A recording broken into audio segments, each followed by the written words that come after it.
Now, though it may not be immediately apparent, the horror genre is filled to the brim with religious stories, and this is mostly thanks to the movies that focus on demons, hell, and of course possessions. They are all overtly religious, whether you realize it or not, so I'm going to be counting down a few of my favorites with the top 5 religious horror movies. Let's jump in. Coming in at number 5, we have The Ninth Gate. The Ninth Gate is truly one of Johnny Depp's best movies, and I will stand by this statement until his next best movie, whenever that may be, because he's cancelled still. Released in 1999 and directed by Roman Polanski, The Ninth Gate revolves around an ancient book that purportedly contains a magical secret for summoning the devil himself. Creepy stuff. Depp stars as the movie's protagonist, Dean Corso, a rare book dealer who cons people into selling their rare editions for cheap so that he can resell them at a much higher price. Sleazy. However, when a mysterious man pays him a visit, he claims he has the copy of The Ninth Gate of the Kingdom of Shadows, a book which is supposedly adapted from a book written by the devil himself and has instructions on how to become immortal. So Depp sets out on a mission to find the original missing books.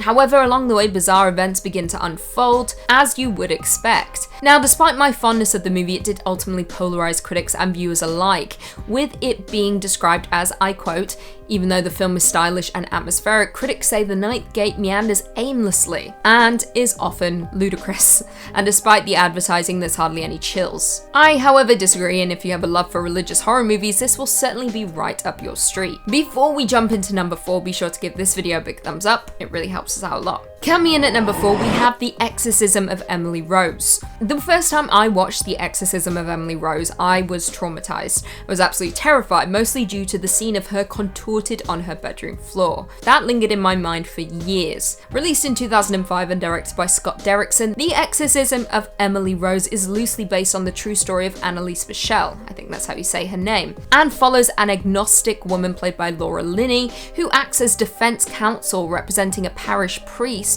who is accused by the state of homicide after he performed an exorcism on a young girl who passed away. The movie is absolutely terrifying. It's creepy and eerie, jumpy and heart-wrenching, with you watching on helplessly as Emily is taken over by some unknown force. Now, the movie takes place in a series of flashbacks, jumping between the murder trial and back to the life of Emily Rose. Originally treated for epilepsy, we begin to realize that there may be more at play and that perhaps she is possessed by some kind of demon. This is when Father Moore steps in to perform an exorcism on Emily. However, it is unsuccessful and she passes away. And now Laura Linney must gather evidence to prove Father Moore is not guilty of murder and that Emily was in fact possessed. The movie relies heavily on religion, even touching on heaven, the Virgin Mary, and stigmata. It is a must-watch for possession movie lovers and will certainly not disappoint. Critics and viewers, however, were polarized, with it being described as, I quote, "a movie loosely based on a true story. The Exorcism of Emily Rose mixes compelling courtroom drama with generally gore-free scares in a ho-hum take on demonic cinema." In at number 3, we have Constantine. Now, Constantine is a fan favorite not just among horror movie lovers, but among Keanu Reeves lovers. Released in 2005 and directed by Francis Lawrence, Constantine stars the likes of Reeves, Rachel Weisz, Shia LaBeouf, Tilda Swinton, and Gavin Rossdale, with the movie being based on the DC Comics Hellblazer comic book. The film itself follows John Constantine, a cynic with the ability to perceive and communicate with half angels and half demons, in their true form. Now, Constantine is sentenced to eternal damnation in hell after a failed attempt on his life during his teen years. So now he must exorcise demons back to hell to earn favor with heaven. However, over time he has become wary. Now, it is revealed in the film that the Spear of Destiny has been discovered, and Constantine becomes concerned that demons are attempting to break through to Earth during an exorcism. We discover along the way that there is more at play here, and someone is intending to release hell on Earth, quite literally. The movie is a damn good time with both horror and action elements, with Richard Corliss from Time calling it, I quote, "a one-of-a-kind hybrid, a theological noir action film." However, fans of the comic might be a little disappointed with this adaptation, but despite that, it's entertaining nonetheless, and it's a great religious horror to watch when the lights are out. Coming in at number 2, we have Rosemary's Baby. Because of course, we can't have a religious horror movie list and not include Rosemarys Baby, perhaps one of the most religious movies out there. Released in 1968 and directed by Roman Polanski, once again, he loves his religious horrors apparently. Rosemary's Baby stars the likes of Mia Farrow, John Cassavetes, Ruth Gordon, and Clay Tanner, with the movie following following a young pregnant wife, played by Farrah, who moves into a new apartment in Manhattan with her husband. However, prior to moving in, they are warned of the building's connection to death. Soon, Rosemary begins to suspect that her elderly neighbors might be members of a satanic cult, which sucks, and are grooming her in order to use her unborn baby in their rituals. Also sucks. Prior to her suspicions, Rosemary had a bizarre and unexplainable dream of being by a demon, and when she awakes, she discovers that she is in fact pregnant. Who exactly is the father? I mean,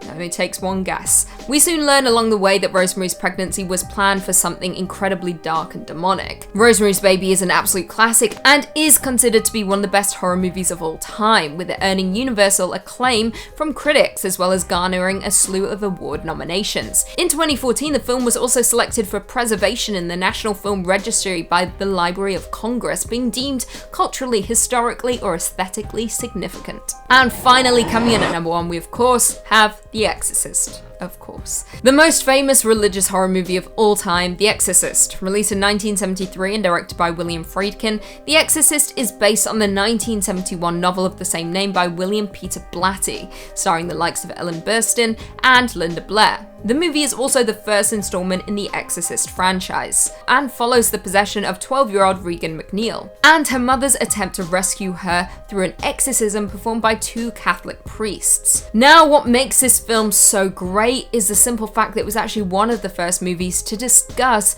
the often criticized Roman Catholic Church procedure of exorcisms. Throughout the movie, Regan begins to display some concerning behaviors, including peeing in front of guests at her mother's party, violently vomiting, impaling herself with a crucifix, which is actually the nicest way I can describe it. We all know what I'm talking about. And even rotating her head 180 degrees, the latter being one of the most infamous moments in cinematic history. Regan's mother ultimately contacts 2 priests, with them beginning the grueling exorcism on the young girl. No matter how much time passes, The Exorcist still remains to this day one of the most terrifying and haunting movies of all time, and is an absolute classic. And not just in the horror genre, but in cinematic history as well. It was even the first horror movie to be nominated for the Academy Award for Best Picture, and went on to win Best Adapted Screenplay and Best Sound. It was also the highest grossing R-rated horror film until the release of It in 2017. Many publications have regarded the movie as one of the greatest horror films ever made, and I couldn't agree more. It's personally my favourite. I get asked that a lot. My favourite is The Exorcist. Well, there we have it. Do you guys agree with our list? Were there any religious horror movies that we missed? Leave us your thoughts and feelings in the comments down below, and perhaps we can do a part 2. Before I go though, I just want to respond to a few comments from one of our last videos. Top 5 weirdest horror movies of 2020. Alea Rose said The Lodge was crazy, things went too far. That's all I can say, no spoilers lol.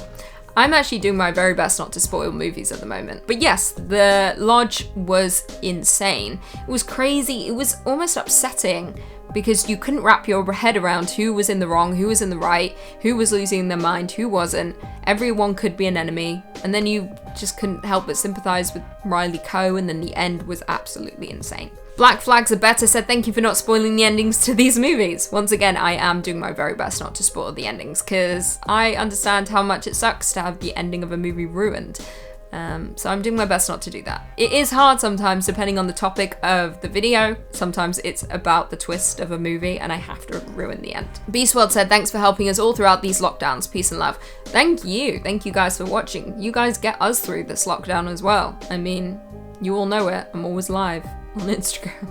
I'm always doing something. I'm always engaging with you guys because it gets me through. Rob Emerson said, I hadn't heard of any of these and now I'm going to watch all of them. You're welcome. I actually really enjoyed that list because a lot of the movies were movies that I was learning about with you guys, and then I went and watched them all. It was amazing. Angela Petter said, Queen Lisa, you look absolutely beautiful. I love your hair in this video. Another great video from you. Thank you for doing weird horror movies. I asked if you would do something like this. Cheers. Well, I'm glad you asked and you received. You're welcome. That's amazing. And thank you for commenting on my hair. My hair during lockdown has been a mess because we're at a stay-at-home order and I haven't been able to get my hair cut. So even when I curl it, it just looks like I've done nothing to it. But thank you.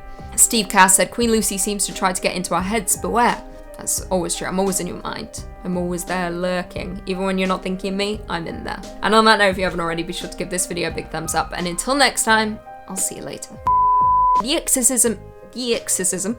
I'm so sorry. I'm just like stuttering Stanley. You have no idea how excited I am to eventually get back to the studio for the teleprompter. I hate that. I can't read. I think my eyes are terrible. Okay.